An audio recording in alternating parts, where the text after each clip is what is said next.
Hi, I'm Winnie. I'm the founder of vintageheirloom.com, and today we're going to be looking at authenticating Louis Vuitton monogram classic styles. Louis Vuitton is a French luxury goods company that was founded in 1854, and it started making packing trunks for the wealthy during the time when steam train travel was fashionable. The company still continues today, and their classic monogram styles are still very much in demand. As Louis Vuitton has so many styles and variations, today we're just going to look at the classic monogram Speedy bags. The Speedy bag has been around since the 1960s, and it was seen on celebrities of their day such as Audrey Hepburn. The bag design has remained relatively unchanged. An important feature of the Speedy bag is the iconic monogram patterning. The monogram patterning has been around since the early 20th century, and ironically it was designed to combat counterfeiting. The monogram patterning was updated in 1959, and since then the design has remained unchanged. The Speedy comes in 5 different sizes: Speedy 25, 30, 35, 40 and 45. They are so called because of their size. So Speedy 25, which I have here, it's because it's 25 centimeters in width. Unfortunately, the Speedy monogram is one of the most counterfeited bags. So today we're going to discuss and give a brief overview of the differences between a replica and an authentic LV bag. So step 1, we're going to look at the monogram. Here I have a Speedy 25 and a Speedy 35. 25 and a 35. Now the monogram patterning should have irregular properties, and the patterning should start asymmetrically. The LV, the L should sit at the bottom with the V slightly above the L, followed by a fleur-de-lis style flower, a circle, fleur-de-lis and LV again, and a pattern should repeat. And going across the fleur-de-lis, it should be an inverse, circle, and etc. The bag patterning should also be symmetrical. So if one corner of the bag should start out with, let's say, half an inverse fleur-de-lis, if we follow the pattern all the way down,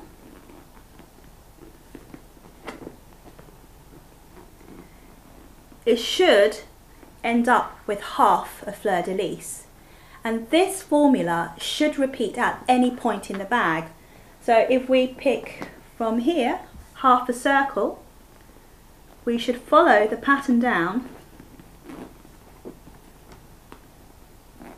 and it should end up a half a circle. The rule should always apply going across too. So if it starts half a circle here, it should be half a circle on the opposite side. It should be a mirror image. So if we look at again here, there's an inverse fleur-de-lis. We go across, it should finish an inverse fleur-de-lis. And the same again at the top of the bag.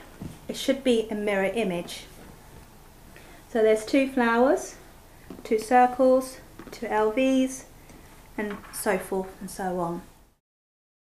For step 2, we're going to look at the LV monogram patterning. Now, on all authentic Speedies, there will be an upside down LV on the opposite side of the bag.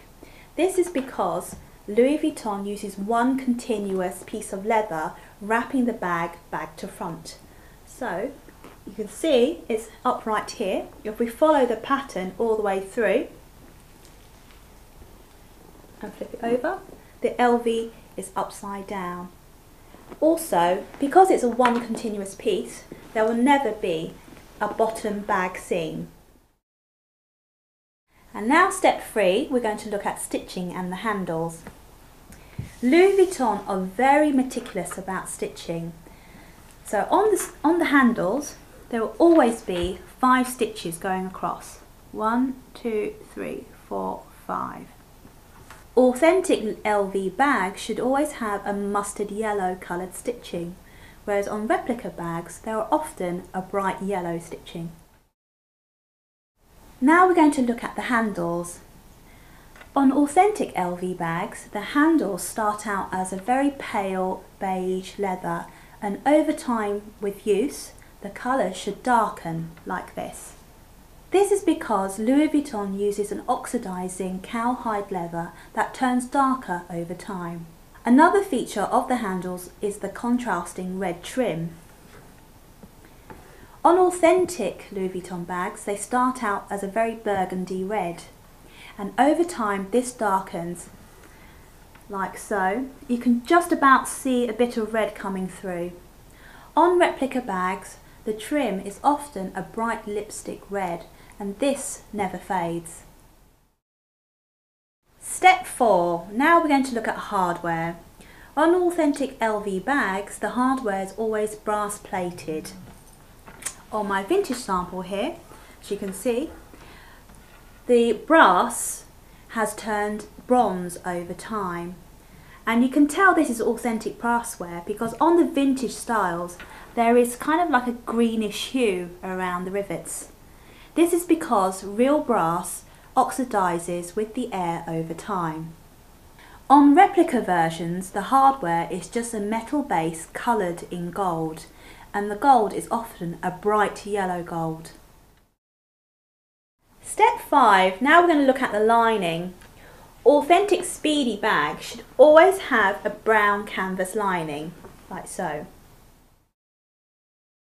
Step 6, now we're going to look at date coding. Replica bags are now getting pretty good at the date stamping.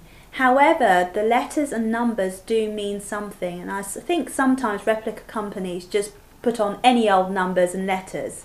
So we're going to look at how to decipher what the numbers and letters mean.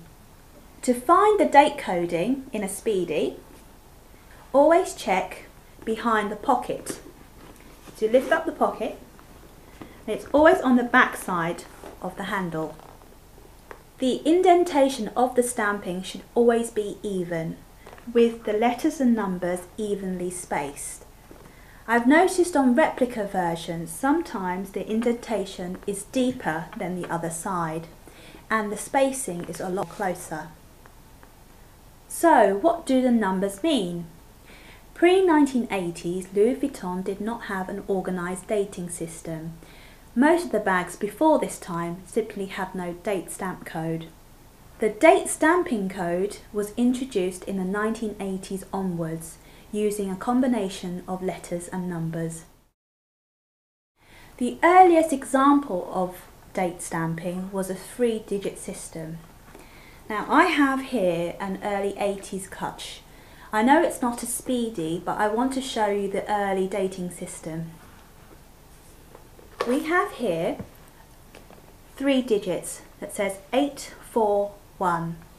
The first 2 digits actually represent the year, so 8 and 4, that would be 84, 1984. And the last digit, 1, would be the month, which would mean it's January. So this bag dates back from January 1984. Towards the 1990s, the dating system has changed, now using a mixture of letters and numbers.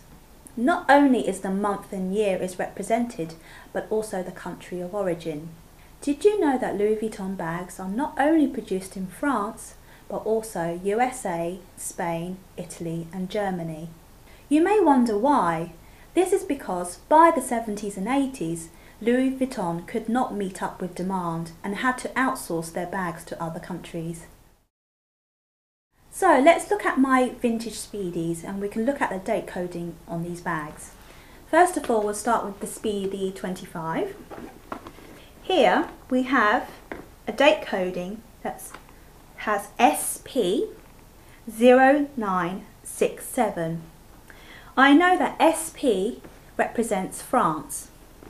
Now the 4 digits you can see here, the first and third digit represent the month, and the third and fourth digit represent the year. So for the month 06, that would mean it's June, and 9 and 7 mean it's 97. So this bag tells me it was made in France in June 1997. And let's look at my Speedy 35 here. Lift up the bag.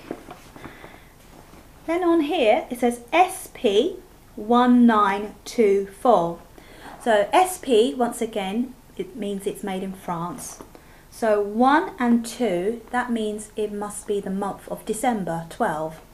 And the year is 9 and 4, 94. So this bag tells me it was made in France, December 1994. The list of country codes and further dating information will be available on my website vintageheirloom.com. And finally, to conclude, I would say use your common sense. Louis Vuitton bags never ever go on sale, and nor do they have sample sales or sell second of 40 stock. Don't believe websites that say they do.